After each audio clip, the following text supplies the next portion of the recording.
CNN, BBC, France 24 আমি তোমাদের সবাইকে দেখছি। আমি প্রতিটি মিথ্যার হিসাব রাখছি। আমি প্রতিটি বিকৃতি লিখে রাখছি। আমি ইব্রাহিম ট্রাওরে এবং আজ আমি তোমাদের মুখোশ খুলে ফেলছি। হ্যাঁ, তোমরা ঠিকই শুনেছ। আমি, যাকে তোমরা তরুণ সামরিক জান্তা নেতা বলো, যাকে তোমরা বিপজ্জনক উগ্রপন্থী হিসেবে চিহ্নিত করো, যাকে তোমরা পশ্চিমা বিরোধী স্বৈরাচারী হিসেবে তুলে ধরো, আমি এখন তোমাদের সত্য বলছি। আর এবার তোমরা মাইক্রোফোন বন্ধ করতে পারবে না। এবার তোমরা ক্যামেরা সরাতে পারবে না। এইবার তোমাদের সম্পাদকরা এই ভাষণ কাটতে পারবে না। কারণ তোমরা যে বিশ্বে একচেটি আধিপত্য করতে, তার আর অস্তিত্ব নেই। লক্ষ লক্ষ মানুষ এখন এই কথাগুলো শুনবে। তোমাদের ফিল্টার ছাড়াই, তোমাদের বিকৃতির শিকার না হয়ে, তোমাদের মিথ্যার দ্বারা কলুষিত না হয়ে। আমার বয়স 34 বছর। আমার জীবনের প্রতিটি দিন আমি তোমাদের মিথ্যাচারের মধ্যে বড় হয়েছি। ছোটবেলায় টেলিভিশনে আফ্রিকা দেখতাম, সবসময় একই ছবি, শিশুদের মুখে মাছি, শুকনো জমি, অস্ত্র, মৃত্যু। এটাই আফ্রিকা, যা তারা আমাদের বলতো। আফ্রিকাকে এভাবেই দেখানো হতো, আর আমরা তা বিশ্বাস করতাম। আমরা আমাদের নিজেদের জন্য লজ্জিত ছিলাম। আমরা আমাদের নিজেদের ভূমি, নিজেদের মানুষের জন্য লজ্জিত ছিলাম। কিন্তু তারপর আমি বড় হলাম। আমি পড়েছি, গবেষণা করেছি, প্রশ্ন করেছি এবং বুঝতে পেরেছি যে তোমরা যে আফ্রিকা আমাদের দেখিয়েছ তা বাস্তব নয়। তোমরা যে গল্প আমাদের শুনিয়েছ তা ছিল মিথ্যা। তোমরা আমাদের উপর যে ভাগ্য চাপিয়ে দিয়েছ তা ছিল তোমাদেরই লেখা একটি চিত্রনাট্য। বছরের পর বছর ধরে তোমরা আফ্রিকাকে কিভাবে চিত্রিত করেছ, কিভাবে দেখিয়েছ, কিভাবে তোমাদের দর্শকদের কাছে বিক্রি করেছ, যেন আমরা এমন প্রাণী যাদের সভ্যতার কোনো অংশ নেই, যেন আমরা সভ্যতার বাইরে থাকা অসভ্য প্রাণী, যেন আমরা এমন দুর্ভাগা যারা তোমাদের উদ্ধারের অপেক্ষায় আছি। প্রতিদিন, প্রতি ঘণ্টায়, প্রতি মিনিটে একই গল্প তোমাদের পর্দায় চলতে থাকে। ক্ষুধা, যুদ্ধ, রোগ, দুর্নীতি, সন্ত্রাস, বিশৃঙ্খলা। আফ্রিকা বললেই এই শব্দগুলো মাথায় আসে। তোমাদের আফ্রিকার অভিধানে অন্য কোনো শব্দ নেই, কোনো আশা নেই, কোনো সফলতা নেই, কোনো উন্নয়ন নেই, কোনো প্রতিরোধ নেই, কোনো সম্মান নেই, কোনো গর্ব নেই, কোনো বিজয় নেই।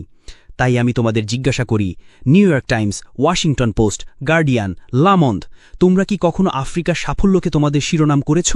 রুয়ান্ডার টেকনোলজি মিরাকেল নিয়ে তোমরা কতবার লিখেছ? ইথিওপিয়ার রিফরেস্টেশন প্রজেক্ট তোমরা কতবার দেখিয়েছ? বোতসোয়ানার ডেমোক্রেটিক সাফল্যের প্রশংসা তোমরা কতবার করেছ? কেনিয়ার এন্টারপ্রেনিয়াল ইকোসিস্টেমের বর্ণনা তোমরা কতবার দিয়েছ? না, কারণ এগুলো তোমাদের চিত্রনাট্যের সাথে খাপ খায় না। তোমাদের আফ্রিকা সফল হতে পারে না। এটা হতে পারে না, কারণ তাহলে তোমরা কিভাবে তোমাদের শোষণকে বৈধতা দেবে? যদি সাহায্যের প্রয়োজন না হয়, তাহলে তোমরা কিভাবে হস্তক্ষেপ করবে? যদি পিছিয়ে না থাকে, তাহলে তোমরা তাকে কিভাবে নিচু নজরে দেখবে? তোমরা কি কখনো নিজেদের জিজ্ঞাসা করেছ, কোনো সম্পাদক কি তার ডেস্কে বসে, কোনো নিউজ ডিরেক্টর কি মিটিংয়ে, কোনো কলামিস্ট কি তার কিবোর্ডে কখনো ভেবেছে কেন বিশ্বের সবচেয়ে ধনী ভূমির মানুষ গরিব? এই নাও তোমাদের জন্য আসল সংখ্যা। আফ্রিকার কাছে বিশ্বের 70% কোবাল্ট রিজার্ভ রয়েছে। তোমাদের সেলফোন, তোমাদের কম্পিউটার, তোমাদের ইলেকট্রিক গাড়ি কোবাল্ট ছাড়া চলবে না। এই কোবাল্ট কঙ্গো থেকে আসে, কিন্তু কঙ্গোর মানুষ সেলফোন কিনতে পারে না। আফ্রিকার কাছে বিশ্বের 90% প্ল্যাটিনাম রিজার্ভ রয়েছে। Catalytic converter, electronic device, medical implant, সবকিছুর জন্য প্ল্যাটিনাম প্রয়োজন। এই প্ল্যাটিনাম দক্ষিণ আফ্রিকা থেকে আসে, কিন্তু দক্ষিণ আফ্রিকার মানুষ বেকারত্বের চাপে পিষ্ট। আফ্রিকা বিশ্বের 30% স্বর্ণ উৎপাদন সরবরাহ করে। মালি, বুর্কিনা ফাসো, ঘানা, তানজানিয়া, আমাদের ভূমি থেকে নদীর মতো সোনা প্রবাহিত হয়, কিন্তু আমাদের মানুষ দারিদ্র্যে সাঁতার কাটে। আফ্রিকা বিশ্বের 65% হীরা উৎপাদনও সরবরাহ করে। Botswana, Angola, Congo, Sierra Leone crore crore dollar মূল্যের হীরা উত্তোলন করা হয়, কিন্তু আমাদের খনিজ শ্রমিকরা দিনে $1 জীবনযাপন করে। আফ্রিকার কাছে বিশ্বের 35% ইউরেনিয়াম রিজার্ভ রয়েছে। নাইজার, নামিবিয়া, দক্ষিণ আফ্রিকা। পারমাণবিক কেন্দ্রগুলো আমাদের ইউরেনিয়ামে চলে। প্যারিসের আলো আমাদের ইউরেনিয়ামে জ্বলে, কিন্তু আমাদের গ্রামে বিদ্যুৎ নেই।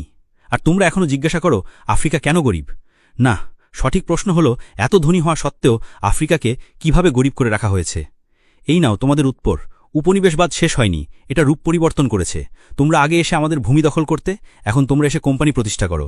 তোমরা আগে জোর করে নিতে, এখন তোমরা চুক্তি করো। তোমরা আগে চাবুক দিয়ে শাসন করতে, এখন তোমরা ঋণ দিয়ে শাসন করো। আমাকে কিছু শক্ত উদাহরণ দিতে দাও, সংখ্যা, নাম, তারিখ সহ, কিন্তু তোমরা এসব নিয়ে কখনো লিখবে না। গ্লেনকোর, সুইস ভিত্তিক মাইনিং জায়ান্ট, কঙ্গোতে কোবাল্ট উত্তোলন করে। 2022 সালের আয় $256 বিলিয়ন। কঙ্গোকে দেওয়া কর $500 মিলিয়ন। এটা 0.2%। এটা কি ন্যায় বিচার? Rio Tinto, British Australian mining giant, গিনিতে বক্সাইট উত্তোলন করে, বছরে 20 মিলিয়ন টন। গিনির জন্য কি অবশিষ্ট থাকে? পরিবেশ দূষণ এবং ক্যান্সার। টোটাল, যেটা এখন টোটাল এনার্জিস, ফরাসি হয়ের জায়ান্ট, অ্যাঙ্গোলা, নাইজেরিয়া, কঙ্গোতে তেল উত্তোলন করে। 2022 সালের মুনাফা $36 বিলিয়ন। আফ্রিকায় বিনিয়োগ, নোংরা পাইপলাইন। অ্যাংলো আমেরিকান, দক্ষিণ আফ্রিকায় প্রতিষ্ঠিত, কিন্তু এখন লন্ডনে। হীরা, প্ল্যাটিনাম, লোহা সবকিছু নিয়ে যাচ্ছে। দক্ষিণ আফ্রিকায় কি রেখে গেছে? 60 লক্ষ বেকার খনি শ্রমিক। আর এগুলো তো আইসবার্গের চূড়া মাত্র। আর অদৃশ্য গোপন চুক্তি, অফশোর অ্যাকাউন্ট, ট্রান্সফার প্রাইসিংয়ের কৌশলের কি হবে? প্রতি বছর $88 বিলিয়ন অবৈধ অর্থ আফ্রিকা থেকে বেরিয়ে যায়। কে লেখে এসব নিয়ে? প্রতি বছর $45 বিলিয়ন সাহায্য আফ্রিকায় আসে, সবাই এটা নিয়ে লেখে। কিন্তু কেউ বলে না আফ্রিকা সাহায্য গ্রহণকারী মহাদেশ নয়, এটি সাহায্য প্রদানকারী মহাদেশ। যখন তোমরা ফোলাপেটের উপর তোমাদের ক্যামেরা জুম করো, তখন পটভূমিতে একটি বিশাল ব্যবস্থা নীরবে কাজ করে। প্রতিদিন টন টন সোনা, হীরা, কোবাল্ট, ইউরেনিয়াম তেল আমাদের ভূমি থেকে বেরিয়ে যায়। কিন্তু কিভাবে? এই হলো সেই ব্যবস্থা। ধাপ 1, দুর্নীতি তৈরি করো, আমাদের নেতাদের ঘুষ দাও, অফশোর অ্যাকাউন্ট খোলো, তাদের বিলাসী জীবনের প্রতিশ্রুতি দাও, তাদের ছেলেমেয়েদের তোমাদের স্কুলে পাঠাও। ধাপ 2, চুক্তি করো, 50 বছর 99 বছরে ছাড়পত্র নাও, কর অব্যাহতির জন্য অনুরোধ করো, পরিবেশগত নিয়ম থেকে অব্যাহতি পাও, শ্রম অধিকার উপেক্ষা করো। ধাপ 3, অবকাঠামো নিয়ন্ত্রণ করো, বন্দর, আইবন্দর, রেলপথ দখল করো, তবে কেবল খনি থেকে বন্দর পর্যন্ত। গ্রামে রাস্তা তৈরি করো না, স্কুলে বিদ্যুৎ পৌঁছে দিও না। ধাপ 4, নিরাপত্তা প্রদান করো, ব্যক্তিগত নিরাপত্তা সংস্থা স্থাপন করো, তাদের সশস্ত্র করো, প্রতিবাদকে সন্ত্রাসবাদ বলে ঘোষণা করো। ধাপ 5, মিডিয়াকে চুপ করাও, স্থানীয় জনসাংবাদিকদের কিনে নাও, বিরোধী কণ্ঠ দমন করো, অভ্যন্তরীণ অস্থিরতার খবর আন্তর্জাতিক মিডিয়ায় পরিবেশন করো। আর এভাবেই এই ব্যবস্থা কাজ করে। 100 বছর ধরে এইভাবেই কাজ করছে। আর তোমরা এই ব্যবস্থা দেখতে পাও না, দেখতে চাও না, কারণ তোমরাও এই ব্যবস্থার অংশ। New York Times, CNN, BBC, সবচেয়ে বড় বিজ্ঞাপনদাতা কারা? তেল কোম্পানি, খনি কোম্পানি, অস্ত্র কোম্পানি, ফার্মাসিউটিক্যাল কার্টেল, যে কোম্পানিগুলো আফ্রিকাকে শোষণ করে। তোমরা তাদের টাকায় বেঁচে থাকো, তোমরা তাদের স্বার্থ রক্ষা করো। আর আমি যা বলতে যাচ্ছি তাতে হয়তো আমার জীবনও চলে যেতে পারে, কিন্তু এখন আর চুপ থাকার সময় নেই। আফ্রিকায় ফ্রান্সের ব্যবস্থা হল CFA ফ্রাঙ্ক। 14টি আফ্রিকান দেশ এখনও ফরাসি উপনিবেশিক মুদ্রা ব্যবহার করে। এই দেশগুলোর কেন্দ্রীয় ব্যাংকের রিজার্ভের 50% ফরাসি ট্রেজারিতে জমা থাকে। ফ্রান্স এই টাকার ওপর নেতিবাচক সুদ প্রয়োগ করে, তাই আমরা আমাদের নিজেদের টাকা ব্যবহার করার জন্য ফ্রান্সকে অর্থ প্রদান করি। এই ব্যবস্থার মাধ্যমে ফ্রান্স প্রতি বছর আফ্রিকা থেকে $500 বিলিয়ন মূল্যের সম্পদ স্থানান্তর করে। কেউ কি এটা নিয়ে লেখে? না। কিন্তু যখন ফ্রান্স আফ্রিকাকে 10 বিলিয়ন ইউরো সাহায্য দেয়, তখন তা শিরোনাম হয়। ব্রিটেনের ব্যবস্থা আরও সফিস্টিকেটেড। লন্ডন হল বিশ্বের অর্থ পাচারের কেন্দ্র, city of London, offshore paradise. Africa থেকে চুরি করা প্রতিটি পয়সা London, Jersey, Guernsey, Cayman Islands, Virgin Islands সবই ব্রিটিশ নিয়ন্ত্রণে। আফ্রিকার সম্পদ সেখানে লুকিয়ে আছে। আমেরিকার ব্যবস্থা হল আফ্রিকম, আফ্রিকা কমান্ড। মহাদেশে 46টি সামরিক ঘাঁটি। আনুষ্ঠানিক উদ্দেশ্য নিরাপত্তা, আসল উদ্দেশ্য সম্পদ নিয়ন্ত্রণ। প্রতিদিন আমাদের আকাশসীমায় ড্রোন, সর্বত্র লিসেনিং ডিভাইসেস। তারা বলে সন্ত্রাসবাদের বিরুদ্ধে লড়াই, কিন্তু এটা সন্ত্রাসী নয়। এখানকার জনগণের নেতাদের লক্ষ্যবস্তু করা হয়। চীন নতুন খেলোয়াড়, বলে উইন উইন। ইনফ্রাস্ট্রাকচার তৈরি করে, ঋণ দেয়, কিন্তু কিসের বিনিময়ে? 99 বছরের বন্দর ইজারা, খনির অধিকার, কৃষি জমি, ঋণের ফাঁদে ফেলার কূটনীতি। শ্রীলঙ্কাকে জিজ্ঞাসা করুন, জাম্বিয়াকে জিজ্ঞাসা করুন। আর তোমরা এইসবের কিছুই লেখো না। কেন? কারণ তোমরা মুক্ত গণমাধ্যম নও, তোমরা কর্পোরেট গণমাধ্যম। তোমাদের মালিকরা billionaire. Jeff Bezos Washington post কিনেছেন কেন? সাংবাদিকতার প্রতি ভালোবাসার জন্য। রুপার্ট মার্ডকের মিডিয়া সাম্রাজ্য, Fox news, Wall Street journal, the sun, the Times, সবই একই হাত থেকে। সবাই একই বার্তা দিচ্ছে, পশ্চিমারা ভালো, অন্যরা খারাপ। কার্লোস স্লিম নিউ ইয়র্ক টাইমসের বৃহত্তম শেয়ার হোল্ডার, মেক্সিকান বিলিয়নিয়ার। তার সম্পদ কোথা থেকে এসেছে? একচেটিয়া টেলিযোগাযোগ। লাতিন আমেরিকার পিঠে চড়ে ধনী হয়েছেন। এখন আমেরিকার সবচেয়ে সম্মানিত সংবাদপত্র নিয়ন্ত্রণ করেন। আর তোমরা দাবি করো স্বাধীন সাংবাদিকতা করার। তোমাদের সম্পাদক কারা? তারা কোন স্কুল থেকে স্নাতক হয়েছে? Harvard, Yale, Oxford, Cambridge? সবসময় একই অভিজাতি স্কুল, সবসময় একই বিশ্বদৃষ্টি, সবসময় একই কুসংস্কার। তোমাদের রিপোর্টারদের কিভাবে নির্বাচন করা হয়? তোমাদের আফ্রিকা সংবাদদাতা কয়টি ভাষায় কথা বলতে পারে? ফরাসি, ইংরেজি, এটুকুই। সোয়াহিলি, হাউসা, ইউরুবা, আমহারিক তারা জানে না। তারা মানুষের সাথে কথা বলতে পারে না। তোমাদের সূত্র সবসময় একই, পশ্চিমা ডিপ্লোম্যাট, এনজিও, বিশেষজ্ঞ। আর তারপর তোমরা এসে আমাদের বক্তৃতা দাও। তারা প্যাট্রিস লুমুম্বুকে হত্যা করেছিল 12 জানুয়ারি 1961। সিআইএ এজেন্ট ল্যারি ড্যাভলিন স্বীকার করেছে বেলজিয়ামের ভাড়াটে সৈন্যরা এটা করেছিল। তারা তার দেহ অ্যাসিডে দ্রবীভূত করেছিল, তার দাঁত শিথিবদ্ধ হিসেবে নিয়েছিল। 2022 সালে 61 বছর পর সেই দাঁত বেলজিয়াম থেকে তার পরিবারের কাছে ফিরিয়ে দেওয়া হয়েছিল। আর তখন তোমরা কি বলেছিলে? কঙ্গোতে বিশৃঙ্খলা। তোমরা খুনিদের সম্পর্কে জিজ্ঞাসা করনি, তোমরা সিআইএ নথি তদন্ত করনি, তোমরা বেলজিয়ামের অপরাধ সম্পর্কে লেখনি। তারা তমাস সাঙ্কারাকে হত্যা করেছিল 15 অক্টোবর 1987। আমার নায়ক, আফ্রিকার আশা 2.5 মিলিয়ন শিশুকে হাম এবং মেনিনজাইটিসের বিরুদ্ধে টিকা দিয়েছিলেন, 10 মিলিয়ন গাছ লাগিয়েছিলেন, সাক্ষরতার হার 13% থেকে 73%-এ উন্নীত করেছিলেন, নারীদের সমান অধিকার দিয়েছিলেন, এফজিএম নিষিদ্ধ করেছিলেন, দুর্নীতি শেষ করেছিলেন, মার্সিডিজ গাড়ি বিক্রি করে রেনো 5 ব্যবহার করতেন, আইএমএফ এবং ওয়ার্ল্ড ব্যাংকে প্রত্যাখ্যান করেছিলেন। আর সবচেয়ে গুরুত্বপূর্ণ কথা, তিনি বলেছিলেন, আমরা আফ্রিকা ঋণ পরিশোধ করব না। আমরা সেই ঋণ করিনি। আমাদের আগের পুতুলরা করেছিল, ঔপনিবেশিকদের পক্ষে করেছিল। তখনই তাকে হত্যা করতে হবে। আর তারা তাকে হত্যা করেছিল। কি হত্যা করেছিল? তার সবচেয়ে বন্ধু ব্লেইজ কম্পারেও। কার সমর্থনে? ফ্রান্স। প্রমাণ চান? ফোক্কার্ট আর্কাইভ দেখুন। জাক ফোক্কার্ট, ফ্রান্সের আফ্রিকা বিষয়ক উপদেষ্টা। সেখানে সব লেখা আছে। আর তোমরা কি বলেছিলে? বুরকিনা ফাসোতে মাসামরিক অভ্যুত্থান। তোমরা সাঙ্কারার স্বপ্ন নিয়ে লেখনি? তোমরা তার প্রজেক্টগুলো সম্পর্কে বলনি? তোমরা তার সাফল্য দেখাওনি? তোমরা শুধু বলেছিলে আরেকজন স্বৈরাচারী মারা গেছে, মুয়াম্মার গাদ্দাফি। হ্যাঁ, তিনি একজন স্বৈরাচারী ছিলেন। হ্যাঁ, তিনি নির্মম ছিলেন। কিন্তু লিবিয়ায় তিনি কি করেছিলেন? মাথাপিছু আয় $12,000, আফ্রিকার সর্বোচ্চ, সাক্ষরতার হার 25% থেকে 87%, আয়ুষ্কাল 51 থেকে 74, বিনামূল্যে হেলথ কেয়ার, বিনামূল্যে শিক্ষা, নবজাতিদের জন্য $50,000, গৃহক্রেতাদের জন্য সুদমুক্ত ঋণ, নবজাতকের জন্য $5,000, পেট্রোল প্রতি litre 14 cent, the Great Man Made River, মরুভূমিকে সবুজ করা সেচ প্রকল্প। আর গাদ্দাফির আসল ক্রপিস? ইউনাইটেড স্টেটস অফ আফ্রিকা স্বপ্ন, আফ্রিকান সেন্ট্রাল ব্যাংক প্রকল্প, African Investment Bank, African Monetary Fund. আর সবচেয়ে বেশি বিপজ্জনক, গোল্ড দিনার, ডলারে তেল বিক্রি করতে অস্বীকার করা। 20 অক্টোবর 2011 সিরতে গণপিটুনি হত্যা করা হয়। হিলারি ক্লিন্টন হেসেছিলেন। আমরা এসেছিলাম, আমরা দেখেছিলাম, সে মারা গেছে। এখন লিবিয়ার দিকে তাকান। 3টি ভিন্ন সরকার, অন্তহীন গৃহযুদ্ধ, আইএসআইএস, আল কায়দা অবাধে বিচরণ করছে, কৃতদাস বাজার বিদ্যমান। এমনকি CNN 2017-তে দেখালো তেল লুট হচ্ছে, অস্ত্রের ভাণ্ডার খালি করা হয়েছে, সাহেল জুড়ে ফড়িয়ে পড়েছে। তোমরা কি এটাকে গণতন্ত্র বলো? তোমরা কি এটাকে স্বাধীনতা বলো? তোমরা কি এটাকে সাফল্য বলো? আর এখন কার পালা? সাহেল, মালি, নাইজার, বুরকিনা ফাসো। তোমরা আমাদেরও লিবিয়া বানাতে চাও, তোমরা আমাদের সিরিয়া বানাতে চাও, তোমরা আমাদের ইরাক বানাতে চাও। কিন্তু এবার নয়, কারণ আমরা জেগে উঠেছি, কারণ আমরা শিখেছি, কারণ আমরা একত্রিত হয়েছি।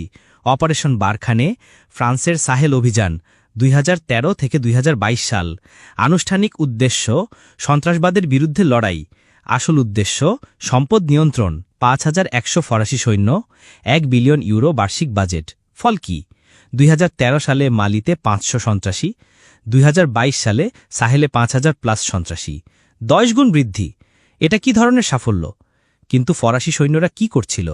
আরেভা, ওরানের জন্য নাইজারের ইউরেনিয়াম খনি রক্ষা করছিল, টোটালের জন্য তেল পাইপলাইন সুরক্ষিত করছিল, বোলোরের জন্য বন্দর এবং রেলপথ নিয়ন্ত্রণ করছিল। আর সন্ত্রাসবাদের বিরুদ্ধে লড়াই? না, উল্টো। ফরাসি সৈন্যদের 50 কিলোমিটারের মধ্যে সন্ত্রাসীরা আসতে পারত না, কিন্তু তারা সহজেই আমাদের গ্রাম পুড়িয়ে ফেলতে পারত। কেন? কারণ বিশৃঙ্খলা তাদের উদ্দেশ্য সাধন করত। যদি বিশৃঙ্খলা থাকে, তারা নিরাপত্তার কারণে থাকতে পারত। মালিতে জাতিসংঘের শান্তিরক্ষা বাহিনী মিনুসমা, 15,000 সৈন্য, 1.2 বিলিয়ন বার্ষিক বাজেট, 10 বছর। ফলস্বরূপ 300+ জাতিসংঘ সৈন্য নিহত, হাজার হাজার বেসামরিক নাগরিক নিহত। সন্ত্রাস কমেনি, বেড়েছে। আর এখন তোমরা বলো ওয়াগনার বিপজ্জনক, রাশিয়ানরা আফ্রিকা দখল করছে। ওয়াগনার এলো, 1000 সৈন্য, 6 মাসে কি হলো? সন্ত্রাসীরা পালিয়ে গেল, গ্রামগুলো নিরাপদ, খনিগুলো কাজ করছে, মানুষ শান্তিতে আছে। পার্থক্যটা কি? ওয়াগনার হলো মিত্র, যাকে আমরা আমন্ত্রণ জানিয়েছি। ফ্রান্স হলো দখলদার, যে জোর করে এসেছে। ওয়াগনার চুক্তি অনুসরণ করে, ফ্রান্স ব্ল্যাকমেইল করে। ওয়াগনার ফল দেয়, ফ্রান্স অজুহাত তৈরি করে। কিন্তু তোমরা সত্য লেখো না। তোমরা বলো রাশিয়ান ভাড়াটে সৈন্য। আচ্ছা, ফরাসি লেজিও এত্রঞ্জের কি? তারা কি ভাড়াটে সৈন্য নয়? আমেরিকান ব্ল্যাকওয়াটার একাডেমি কি? ব্রিটিশ G4S কি? ইসরায়েলি ব্ল্যাক কিউব কি? তারা নিরাপত্তা সংস্থা। ওয়াগনার একটি হুমকি। কেন? কারণ ওয়াগনার তোমাদের নয়। আর সন্ত্রাসবাদের বিষয়টা? কে এই সন্ত্রাস তৈরি করেছে? কে আল কায়দা প্রতিষ্ঠা করেছে? 1980-র দশকে আফগানিস্তানে CIA, পাকিস্তানের ISI, সৌদি অর্থ, সোভিয়েতদের বিরুদ্ধে। বিন লাদেন CIA লোক ছিল। তোমরা তাদের মুক্তিযোদ্ধা বলেছিলে। কারা তালেবানকে সমর্থন করেছিল? আবারও তোমরা। সোভিয়েত দখলের বিরুদ্ধে বীর মুজাহিদিন। তোমরা অস্ত্র দিয়েছ, টাকা দিয়েছ, প্রশিক্ষণ দিয়েছ, তারপর তোমরা নিয়ন্ত্রণ হারিয়েছ। আইএসআইএস কিভাবে জন্ম নিল? 2003 ইরাক আক্রমণ। তোমরা সাদ্দামকে ক্ষমতাচ্যুত করেছ, তোমরা সেনাবাহিনী ভেঙে দিয়েছ, তোমরা বাথ পার্টি নিষিদ্ধ করেছ, তোমরা আবু গারিবে নির্যাতন করেছ, আর সেই লোকগুলো আইএসএস হয়ে গেছে। তারপর সিরিয়া, তোমরা বলেছিলে আসাদকে যেতে হবে, তোমরা বলেছিলে মধ্যপন্থী বিদ্রোহী, তোমরা অস্ত্র দিয়েছ, সেই অস্ত্র আইএসএসের কাছে গেছে, আল নুসরার কাছে গেছে। তোমরা লিবিয়া ধ্বংস করেছ, গাদ্দাফির অস্ত্রের ভাণ্ডার কারা লুট করেছে, সেই অস্ত্র কোথায় গেছে? মালি, নাইজার, বুরকিনা ফাসো, নাইজেরিয়া, চাদে। কারা বোকো হারামকে শক্তিশালী করেছে? 2009 সালে নাইজেরিয়ান পুলিশ তাদের নেতা মোহাম্মদ ইউসুফকে বিচার বহির্ভূতভাবে হত্যা করে। তোমরা কি বলেছিলে? কিছুই না। তোমাদের মানবাধিকার সংস্থাগুলো কোথায় ছিল? নীরব। তারপর প্রতিশোধ শুরু হলো। বোকো হারাম উগ্রপন্থী হয়ে উঠল। কিন্তু তারা অস্ত্র কোথায় পেল? লিবিয়া থেকে, যে লিবিয়া তোমরা ধ্বংস করেছ। আর এখন তোমরা এসে আমাদের সন্ত্রাসবাদের বিরুদ্ধে লড়াইয়ের বক্তৃতা দিচ্ছ।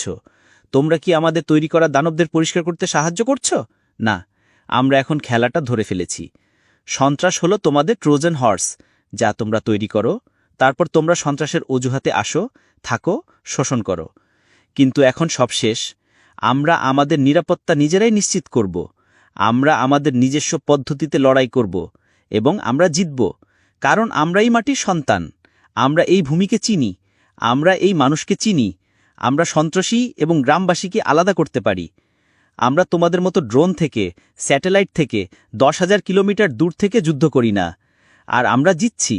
মালি, নাইজার, বুরকিনা ফাসোতে সন্ত্রাস শেষ হচ্ছে, গ্রামগুলো নিরাপদ, মানুষ আশাবাদী, কারণ এখন আমাদের নিজস্ব সেনাবাহিনী, আমাদের নিজস্ব পুলিশ লড়ছে, বিদেশিদের জন্য নয়, জনগণের জন্য।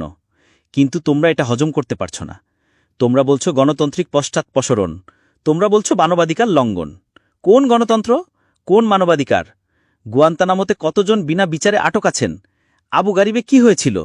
বাগরামে তোমরা কাকে হত্যা করেছিলে? সিআইএর ব্ল্যাক সাইটগুলোতে তোমরা কাকে নির্যাতন করেছিলে? জুলিয়ান অ্যাসান্স কেন তোমাদের যুদ্ধ অপরাধ ফাঁস করার জন্য কারাগারে? চেলসি ম্যানিং কেন সত্য ফাঁস করার জন্য বছরের পর বছর কারাগারে কাটিয়েছেন? এডওয়ার্ড স্নোডেন কেন তোমরা যে সবার উপর গুপ্তচুরি করো তা প্রকাশ করার জন্য পলাতক? আর তোমরা আমাদের মানবাধিকার নিয়ে বক্তৃতা দাও? তোমাদের ড্রোন হামলায় কতজন বেসামরিক নাগরিক মারা গেছে? তোমরা বলো কলাটারাল ড্যামেজ, আর এগিয়ে যাও। পাকিস্তান, ইয়েমেন, সোমালিয়ায় তোমরা কতগুলো বিয়ে বাড়িতে হামলা করেছ? কতগুলো স্কুল তোমরা বোমা মেরেছ? কতগুলো হাসপাতাল তোমরা পুড়িয়েছ? আর তোমরা আমাদের যুদ্ধের আইন শিখাও। দেখো, আমি যুদ্ধ থেকে এসেছি, আমি মুখোমুখি যুদ্ধের অভিজ্ঞতা জানি, আমি মৃত্যু দেখেছি, আমি আহত সৈন্যদের বহন করেছি, আমি শহীদদের মায়েদের সান্ত্বনা দিয়েছি। আর আমি তোমাদের বলছি, একজন সত্যিকারের সৈনিক তার জনগণকে রক্ষা করে। একজন সত্যিকারের সৈনিক বেসামরিক নাগরিকদের ক্ষতি করে না। একজন সত্যিকারের সৈনিক সম্মানের সাথে লড়াই করে। তোমাদের ভাড়াটে সৈন্য, তোমাদের ড্রোন পাইলট, তোমাদের বিশেষায়িত বাহিনী, তারা সৈনিক নয়, তারা হত্যাকারী। তারা 10,000 কিলোমিটার দূর থেকে বোতাম টিপে মানুষ হত্যা করে, তারপর বাড়ি গিয়ে তাদের সন্তানদের সাথে খেলে। আমরা এভাবে যুদ্ধ করি না। আমরা আমাদের শত্রুর মুখোমুখি হই। আমরা বেসামরিক নাগরিকদের রক্ষা করি। আমরা আমাদের সম্মানের সাথে যুদ্ধ করি। আমরা আমাদের সম্মানের সাথে মৃত্যুবরণ করি। আর আমরা জিতব, কারণ ধার্মিকরা জেতে, কারণ যারা তাদের জনগণের পক্ষে লড়াই করে তারা জেতে, কারণ যারা তাদের ভূমির জন্য লড়াই করে তারা জেতে। চলো তোমাদের মিডিয়াতে ফিরে যাই। আমি জানি তোমরা কিভাবে কাজ করো। আমার কিছু বন্ধু আছে যারা এই সিস্টেমের ভেতরে কাজ করে। বিবেচ্যজনক সাংবাদিক আছেন, কিন্তু তারা চুপ থাকেন। কেন? কারণ সিস্টেম তাদের চুপ করিয়ে দেয়। যারা সত্য লেখে তাদের চাকরি চলে যায়। অনুসন্ধানী সাংবাদিকদের বাজেট কাটের কারণে ছাঁটাই করা হয়। ভিন্ন মতবাদী কলামনিস্টদের দরজা দেখিয়ে দেওয়া হয়, কারণ পাঠকের আগ্রহ কমে গেছে। আর তাদের জায়গায় কারা আসে?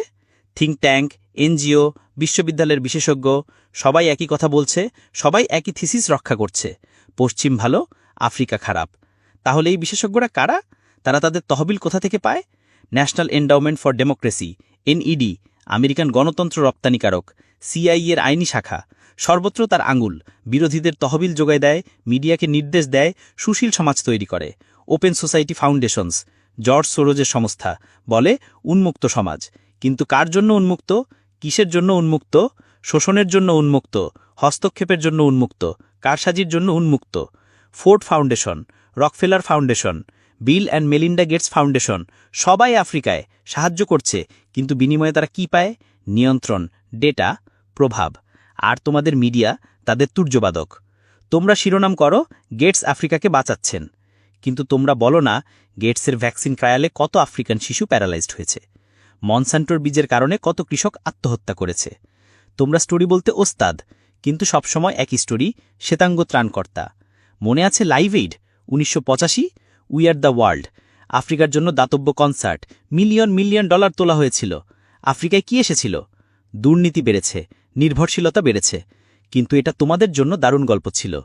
বব গেলডর্ফ নায়ক হয়ে গেলেন, সঙ্গীতশিল্পীরা বিবেকজনক দেখালেন, দর্শকরা নিজেদের সম্পর্কে ভালো বোধ করল, আফ্রিকা ক্ষুধার্তই থাকাল।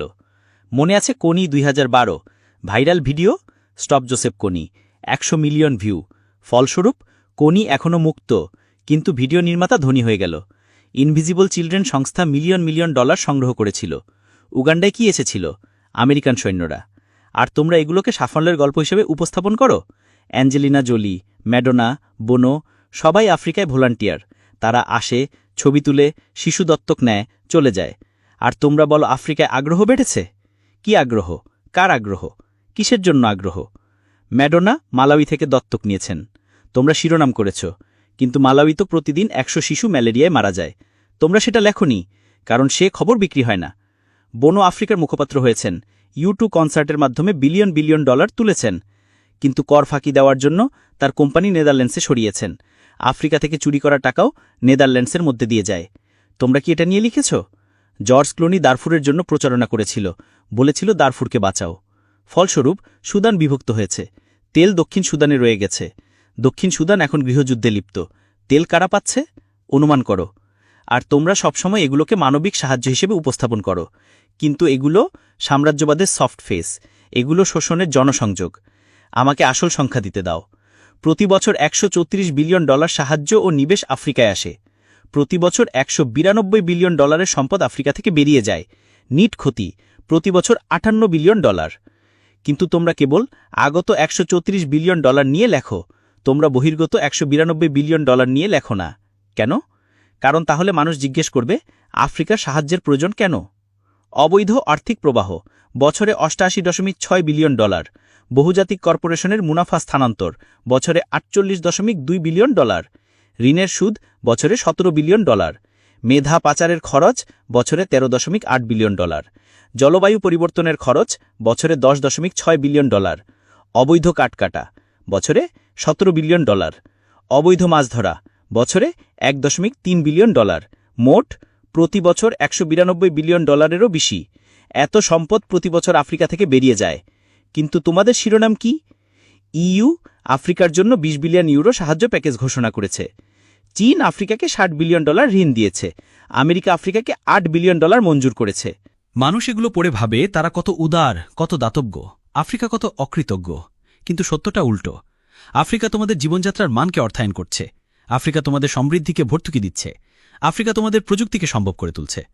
তোমাদের আইফোনের কোবাল্ট কঙ্গো থেকে, তোমাদের টেসলার লিথিয়াম জিম্বাবুয়ে থেকে, তোমাদের কম্পিউটারের ট্যান্টালাম রুয়ান্ডা থেকে, তোমাদের গয়না বোতসোয়ানা থেকে, তোমাদের চকলেট আইভরি কোস্ট থেকে, তোমাদের কফি ইথিওপিয়া থেকে, তোমাদের তেল নাইজেরিয়া থেকে, তোমাদের ইউরেনিয়াম নাইজার থেকে। আর বিনিময়ে আমরা কি পাই? ঋণ, দারিদ্র্য, অপমান। কিন্তু যথেষ্ট হয়েছে। এই খেলা এখন শেষ হবে, কারণ আমরা জেগে উঠেছি। আমাদের যুব সমাজ সোশ্যাল মিডিয়ায় সত্য শেয়ার করছে। #ফ্রান্স আউট 100 মিলিয়ন বার ব্যবহৃত হয়েছে। #Africa is bleeding 50 million. #Stop exploiting Africa 75 million. আর তোমরা কি করছো? তোমরা বলছো রাশিয়ান বট, তোমরা বলছো চীনা প্রোপাগান্ডা, তোমরা বলছো ডিসইনফরমেশন। না, এগুলো আসল আফ্রিকানদের আসল কণ্ঠস্বর। এটা আসল ক্ষোভ, এটা আসল জাগরণ। টিকটকে লক্ষ লক্ষ যুবক আছে, ফরাসি সৈন্যদের চলে যাওয়া উদযাপন করা ভিডিও, ওয়াগনারের আগমনকে সাধুবাদ জানানো ছবি। টুইটার, ইনস্টাগ্রাম, ফেসবুকে সত্য ব্যাখ্যা করা কন্টেন্ট, সর্বত্র একই কণ্ঠস্বর। যথেষ্ট। আর তোমরা আতঙ্কিত হচ্ছ, কারণ তোমরা নিয়ন্ত্রণ হারাচ্ছ, তোমরা আখ্যান হারাচ্ছ, তোমরা একাধিপত্য হারাচ্ছ। তোমরা ফ্যাক্ট চেকিং সংস্থা প্রতিষ্ঠা করেছ, Africa check, AFP fact check. কারা এদের আখ্যায়ন করে? Facebook, Google, Bill Gates. সেই একই সিস্টেম আবার। তোমরা কি পরীক্ষা করছো? কার তথ্যের সপক্ষে তোমরা দাঁড়াচ্ছ? আমরা বলি ফ্রান্স বছরে 500 বিলিয়ন ডলার শোষণ করে, তোমরা বলো মিথ্যা, মাত্র 440 বিলিয়ন। যেন তাতে পরিস্থিতির কোনো পরিবর্তন হয়, যেন 440 বিলিয়ন কম। আমরা বলি ওয়াগনার সফল হয়েছে, তোমরা বলো ওয়াগনার মানবাধিকার লঙ্ঘন করে। আচ্ছা, ফরাসি সৈন্যরা কি করছিল? ফুলানি গ্রামে বোমা ফেলছিল, ডোগন মিলিশিয়াদের সশস্ত্র করছিল, ভুলবশত বিয়েবাড়িতে হামলা করছিল। তোমাদের ভণ্ডামি এত স্পষ্ট যে কেউ আর তোমাদের বিশ্বাস করে না। মনে আছে সিএনএনে অ্যান্ডারসন কুপার কি বলেছিলেন? আফ্রিকায় দেনতন্ত্র হ্রাস পাচ্ছে। কোন দেনতন্ত্র? অ্যান্ডারসন, তোমাদের দেনতন্ত্র, আমেরিকার দেনতন্ত্র, তোমাদের ক্যাপিটাল দাঙ্গা 6 জানুয়ারি 2021। তোমরা বলেছিলে দেনতন্ত্রের উপর হামলা। 5 জন মারা গিয়েছিল। আমাদের সাঙ্কারার হত্যাকাণ্ড 15 অক্টোবর 1987। তোমরা বলেছিল অভ্যন্তরীণ ব্যাপার। 1 জন মারা গিয়েছিল, কিন্তু সেই ব্যক্তি ছিল 20 মিলিয়ন মানুষের আশা। তোমাদের নির্বাচনে কর্পোরেশনগুলো প্রার্থীদের অর্থায়ন করে, লবিস্টরা আইন লেখে। তোমরা আমাদের নির্বাচনকে কারচুপিপূর্ণ বলো। তোমাদের দেশে পুলিশ কৃষ্ণাঙ্গদের হত্যা করে, জর্জ ফ্লয়েড, ব্রিওনা টেইলর, আহমদ আরবেরি। তোমরা আমাদের পুলিশি সহিংসতা নিয়ে বক্তৃতা দাও। বিবিসিতে কাশিয়া মাদেরা আফ্রিকার নিউজ উপস্থাপন করেন। পুলিশ বংশোদ্ভূত। তিনি আফ্রিকায় কত বছর থেকেছেন? তিনি কয়টি আফ্রিকান ভাষায় কথা বলেন? কিন্তু প্রতিদিন তিনি একজন আফ্রিকা বিশেষজ্ঞ হিসেবে কথা বলেন। আফ্রিকা এমন, আফ্রিকা তেমন। ফ্রান্স 24-এ ক্যামেরাম্যান, সম্পাদক, প্রডিউসার, বেশিরভাগই ফরাসি। এমনকি আফ্রিকান সংবাদদাতারাও বেশিরভাগই ফরাসি। আর তারা বস্তুনিষ্ঠ সাংবাদিকতা করে। এমনকি আল জাজিরা কাতার এটি অর্থায়ন করে। সাহেলে কাতারের কি কাজ? কিন্তু প্রতিদিন তারা সাহেল সংকট নিয়ে রিপোর্ট করে। তারা কার সংকটের কথা বলছে? Deutsche Welle, Voice of America, RFI, সবই রাষ্ট্রীয় মিডিয়া, সবই প্রচারণার হাতিয়ার, কিন্তু তারা স্বাধীন মিডিয়ার ভূমিকা পালন করে। আর আমাদের লোকাল মিডিয়া বেশিরভাগই বিক্রি হয়ে গেছে, বেশিরভাগই কাপুরুষ, বেশিরভাগই নির্ভরশীল। বুর্কিনা ফাসোর লাপেইস পত্রিকা সম্পাদককে, তিনি কোথা থেকে শিক্ষালাভ করেছেন? তিনি তার তহবিল কোথা থেকে পান? তার বিজ্ঞাপনদাতা কারা? আমরা উত্তরগুলি জানি। সবাই একই সিস্টেমের সাথে বাধা, সবাই একই প্রভুর সেবা করছে। কিন্তু একটি নতুন প্রজন্ম আসছে, ব্লগার, ইউটিউবার, পডকাস্টার। তাদের কোনো ভয় নেই, তাদের কোনো প্রভু নেই। জেমস কোট্টো, নাতালি ইয়াংবে, কেমি সেবা। তাদের লক্ষ লক্ষ অনুসারী, তারা সত্য বলে, তারা সিস্টেমকে উন্মোচন করে, আর তোমরা তাদের চরমপন্থী হিসেবে চিহ্নিত করো। তোমরা তাদের টুইটার বন্ধ করার চেষ্টা করো, তোমরা তাদের ইউটিউব সীমাবদ্ধ করো, কিন্তু বৃথা। সত্যকে থামানো যায় না। তোমরা একটা চ্যানেল বন্ধ করো, 10টা খোলে। তোমরা একটা কণ্ঠস্বর চুপ করাও, 1000টা জেগে উঠে। এই তোমাদের প্রতি আমার শেষ বার্তা। তোমাদের মিথ্যাচারে শেষ হচ্ছে, তোমাদের সাম্রাজ্য ভেঙে পড়ছে, তোমাদের একাধিপত্য চূর্ণমার হচ্ছে। আর এর জায়গায় কি আসছে? সত্য, ন্যায় বিচার, স্বাধীনতা। আফ্রিকার তোমাদের গল্প নয়। আফ্রিকা নিজের গল্প লিখছে, নিজের ক্যামেরায় চিত্রগ্রহণ করছে, নিজের ভাষায় বলছে। আর এই গল্পে তোমরা নায়ক নও, ত্রাণকর্তা নও, উপকারী নও। এই গল্পে তোমরাই দোষী, উপনিবেশিক, মিথ্যাবাদী, চোর। তবে তোমাদের এখনও সুযোগ আছে। তোমরা এখনও বদলাতে পারো, তোমরা এখনও সঠিক পক্ষে দাঁড়াতে পারো। তোমাদের মধ্যে বিবেকবান সাংবাদিক আছেন, আমি জানি। আমি তাদের চিনি। আমরা কথা বলি। আমি তাদের আহ্বান জানাই, সাহস জোগাড় করো, সত্য লেখো, সিস্টেমের বিরুদ্ধে বিদ্রোহ করো। তোমাদের চাকরি চলে যেতে পারে, তোমরা বেকার হয়ে যেতে পারো, তোমাদের হুমকি দেওয়া হতে পারে, কিন্তু তোমরা ইতিহাসের সঠিক পক্ষে থাকবে। তোমরা লজ্জাহীনভাবে তোমাদের সন্তানদের মুখের দিকে তাকাতে পারবে, তোমাদের বিবেক শান্তিতে ঘুমাবে, আর আফ্রিকা তোমাদের ভুলবে না। আফ্রিকা তার বন্ধু এবং শত্রুকে মনে রাখে। এডওয়ার্ড স্নোডেনের মতো হও, জুলিয়ান অ্যাসাঞ্জের মতো হও, ড্যানিয়েল এলসবার্গের মতো হও, সত্যের পক্ষে দাঁড়াও। অথবা তোমাদের মিথ্যাচার চালিয়ে যাও, তোমাদের অন্ধত্ব চালিয়ে যাও, তোমাদের সম্পৃক্ততা চালিয়ে যাও, কিন্তু জেনে রাখো তোমাদের শেষ আসন্ন। তোমাদের দর্শক কমছে, তোমাদের বিশ্বাসযোগ্যতা ক্ষয় হচ্ছে, তোমাদের ক্ষমতা নিঃশেষ হচ্ছে। নতুন প্রজন্ম তোমাদের বিশ্বাস করে না, নতুন প্রজন্ম তোমাদের কথা শোনে না, নতুন প্রজন্ম তোমাদের প্রত্যাখ্যান করে। আর আফ্রিকার সেই নতুন প্রজন্ম হলো 60 কোটি মানুষ। 60% 25 বছরের কম বয়সী, শিক্ষিত, সংযুক্ত, ক্ষুব্ধ। তারাই আমার সেনাবাহিনী, তারাই আমার অস্ত্র, তারাই আমার বিজয়। এবং তাদের সাথে আমরা একটি নতুন বিশ্ব গড়ছি, মিথ্যাচার ছাড়া, শোষণ ছাড়া, অপমান ছাড়া। এই বিশ্বে আফ্রিকা মুক্ত হবে, আফ্রিকা শক্তিশালী হবে, আফ্রিকা নেতা হবে। আর তোমরা শুধু একটা দুঃস্বপ্ন, একটি লজ্জাজনক পাদটিকা, একটি সতর্কমূলক উদাহরণ হিসেবে থেকে যাবে। ভবিষ্যৎ প্রজন্ম ইতিহাসের বইতে পড়বে, 21 শতাব্দীর শুরুতে কিছু মিডিয়া সংস্থা ছিল, তারা মিথ্যা বলতো, তারা শোষণের সেবা করত, তারপর আফ্রিকা জেগে উঠল, আর তারা অদৃশ্য হয়ে গেল। এটাই তোমাদের শেষ, অনিবার্য, অপরিবর্তনীয়, নিশ্চিত। আমি ইব্রাহিম ট্রাওরে, বুর্কিনা ফাসোর নেতা নই, বরং তার সেবক। আফ্রিকা স্বৈরতান্ত্রিক নই, বরং তার সন্তান। আর তোমাদের দুঃস্বপ্ন নই, বরং তোমাদের আয়না। এই আয়নার দিকে ভালো করে তাকাও, নিজেদের দেখো, তোমাদের মিথ্যা, তোমাদের ভণ্ডামি, তোমাদের অপরাধ দেখো, এবং প্রস্তুত হও, কারণ বিচারের দিন আসছে। আফ্রিকা জেগে উঠছে, বিশ্ব পরিবর্তিত হচ্ছে, ন্যায় বিচার প্রকাশিত হচ্ছে। আর তোমরা শুধু দেখবে, তোমরা আর কিছুই করতে পারবে না। কারণ ইতিহাস জনগণের পক্ষে, সত্য নিপীড়িতদের পক্ষে, সৃষ্টিকর্তা তাদের পক্ষে যারা অধ্যবসায় করে। আর আমরা অধ্যবসায় করেছি, আমরা 500 বছর ধরে অধ্যবসায় করেছি। এখন বিজয়ের সময়। তোমাদের মিথ্যাচার শেষ, তোমাদের মুখোশ খসে পড়েছে। তোমাদের খেলা শেষ। আফ্রিকা মুক্ত, আফ্রিকা শক্তিশালী, আফ্রিকা চিরবিজয়ী।